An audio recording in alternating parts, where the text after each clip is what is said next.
So have you ever made the decision on what you're going to do for the day based on the implement that's on the back of your tractor? Well, that's what happened to me yesterday. I came out here to do some box blading on the front of our mega shed here, but the brush hog was on back of the tractor, so I brush hogged all day instead of box blading. But today is going to be different. Today we're going to finally get this area behind me, the area in front of our shed, box bladed and ready for gravel. We've got the railroad tie borders in, so what we want to do is scrape off this clay right here, the full width out here, which should be 12 foot in front of the shop door opening. So we want to do that, and then we want to extend that all the way to the gravel driveway. I want to get this area right here graveled initially, and then we'll work on doing some gravel work that way. But we want to get this graveled and cleaned up first, because right now after a rain, it's hard to get our equipment out of the shop or the shed. We'll continue this 12-foot wide line all the way to the driveway out here. So all this needs to be box bladed, and all this grass and organic matter needs to be scraped up and put on the pile over there. And then when we get to about, I think here, we're going to angle the driveway in. So I'm actually going to get my truck and drive in here and see what makes sense for that angle. To make this area as symmetrical as possible, I measured 45 feet off the front of the mega shed on both sides. I'm going to pound this stake in the ground. It only has to hold a string line. So now I'm 45 feet. I'm perfectly square here, so I think from this point forward, we'll start the angle coming in. So as I come in the driveway, right about here, I think I would start to make my turn.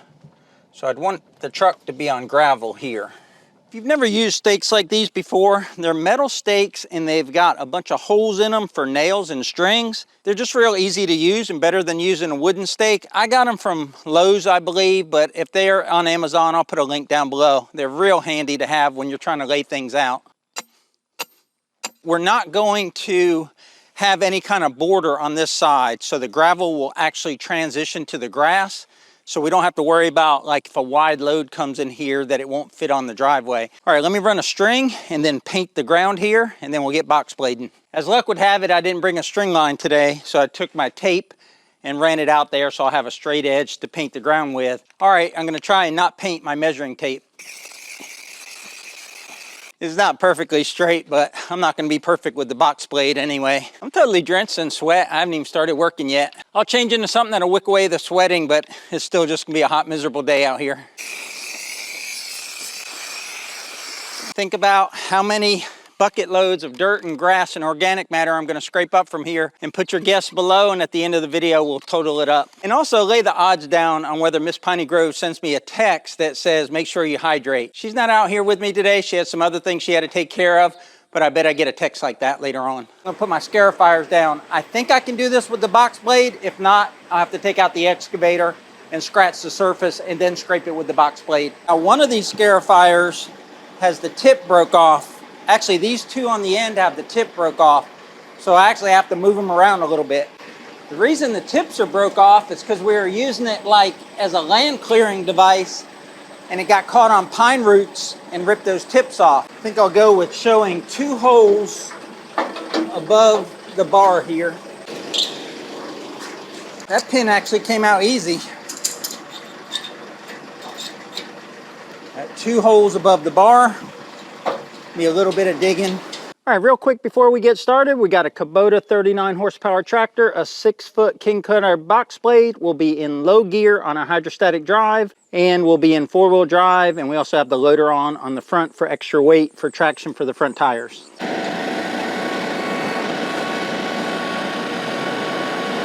Immediately I can see I don't have the box blade at enough of an angle. It's just barely scraping. Make it a lot more aggressive by tilting the box blade and let these scarifiers dig in more. I might have to let them down farther.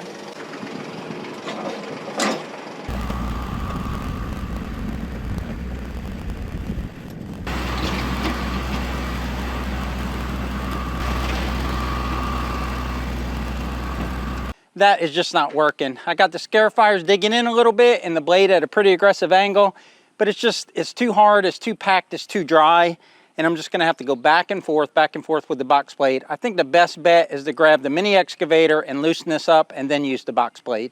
So if Deb were here, she'd probably say, Precious to the rescue. And yes, if you're new to the channel, we did name our excavator Precious. And we're about to show you how precious she is to us out here at Piney Grove. because I really don't think the box blade could have done the job I wanted it to do. The cool thing about Precious is that although she doesn't have a cab, she's got a canopy, and it's so much cooler under that canopy than in the open station of that tractor. So I'm just gonna scratch the surface a couple inches. I just need enough down here for a gravel base. And with it being fairly dry, this should work out good. Gosh, this is coming up in chunks. You can easily see why that box blade wouldn't work. This clay is packed tight. That box blade would have just skipped along the top of all this hard clay. It's easy to see now why that box blade just wouldn't work. This is red clay from our pond, and it's really dry and hard, and it doesn't want to come apart. So we're just taking the excavator teeth, knocking off this first couple of inches. And like I said, it doesn't matter if I over dig it or under dig it because it's getting gravel on top of it. But we want to get all the organics up and get down at least 2 inches. 2 inches across here would be perfect for some road base, and then 2 inches of gravel on top of that. Just coming up in just big old chunks. I have the door open here so I don't hit the door. So it's a little softer right there at the edge of the concrete because we just put a water line in. But over here, this is several years old of being driven on and packed and rained on and then sun baked.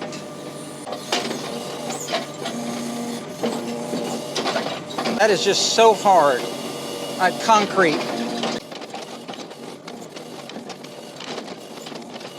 Get you some close up here so you can appreciate just how hard this is.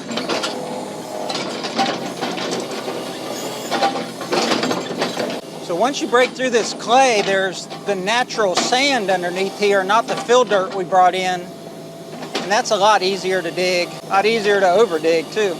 Just look how hard this packed red clay is. I mean, that's the teeth of the excavator and it's barely penetrating it. I'm gonna go ahead and back blade this out here, see what we got.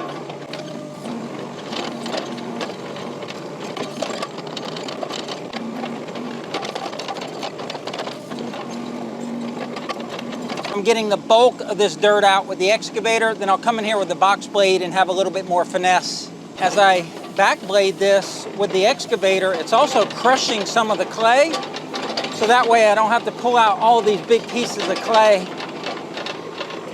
I don't need this dug out that deep, so crushing this clay makes it more manageable with the box blade and the tractor. All right, I'm gonna attempt a swing move here.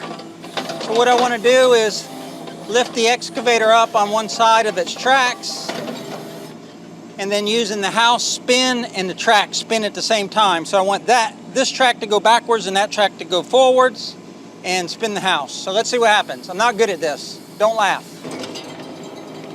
Nope, I did not get that right at all. That's better. That was a little better. I'm just not good at that. Remember earlier I said keep track of how many buckets of dirt. How many do you think we're at so far? Doesn't look like much, but when you got those small compact tractor buckets, that's probably a bucket right there.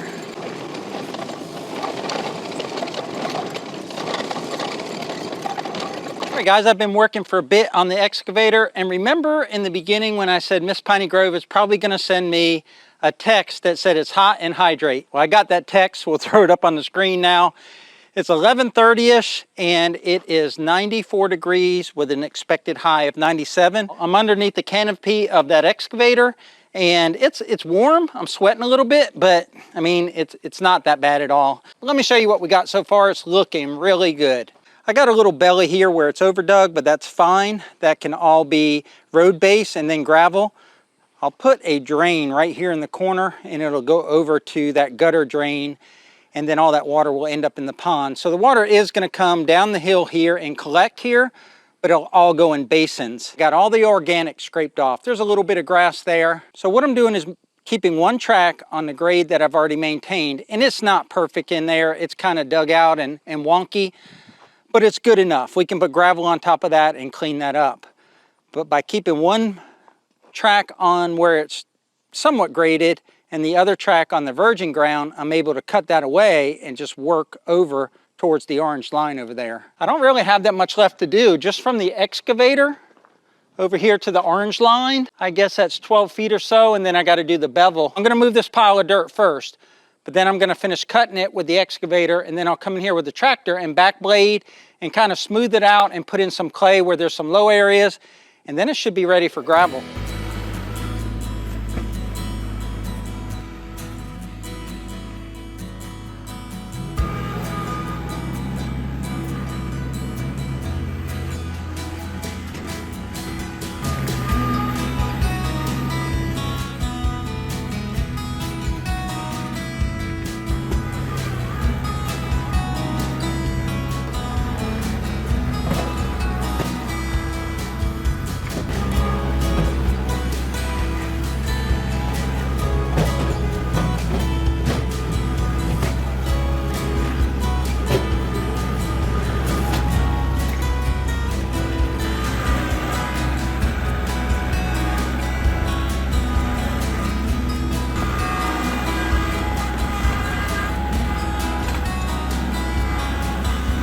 Okay, final answer.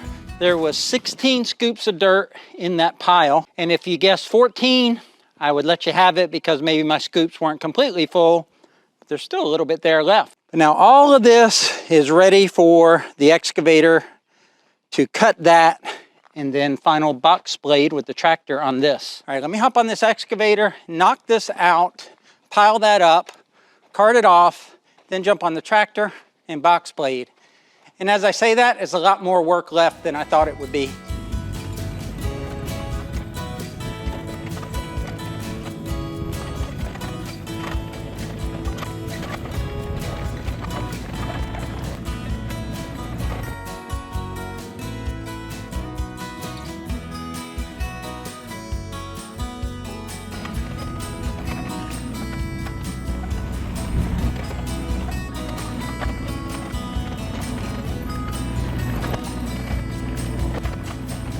Let me show you where we're at and what we got left to do. So I've got to box blade that and smooth that out a little bit, but that's pretty much done. This area is pretty much done. I've got to move all this dirt, and I'm going to say that's 1.5 times the dirt that I've already moved. And then over here, I cut it all out with the excavator blade, but I didn't want to get too close to the millings up here because I didn't want these millings to be in the dirt and then the dirt be in the grass as we spread this dirt around the property. So I cut it as close as I could in those two areas.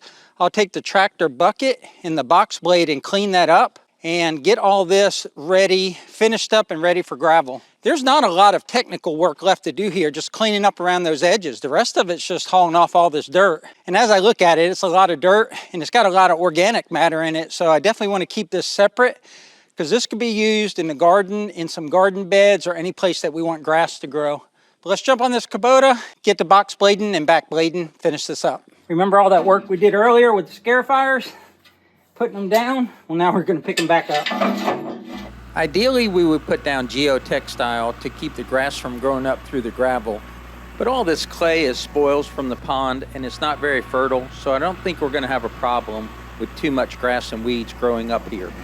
After I'm done box blading, I turn the tractor around because it's just so much easier to use the front loader up against the building here and scrape off all this loose material. My goal here is to get off as much loose material so that the gravel goes directly on top of the clay and it bonds really well. From this angle you can see just how much red clay was here, and there was no way the box blade was going to be able to rip through this when it was dry. And here I turn the tractor around and I push with the box blade. I don't have it set at a very aggressive angle, and all I want to do is just take this loose stuff on the top and push it into a pile. If you'll remember over here, I didn't cut this out with the excavator because I wanted to come in here with the tractor and do a more precise cut. And with the bucket on the front end loader, I can come in here and scrape away as much dirt as possible away from these asphalt millings.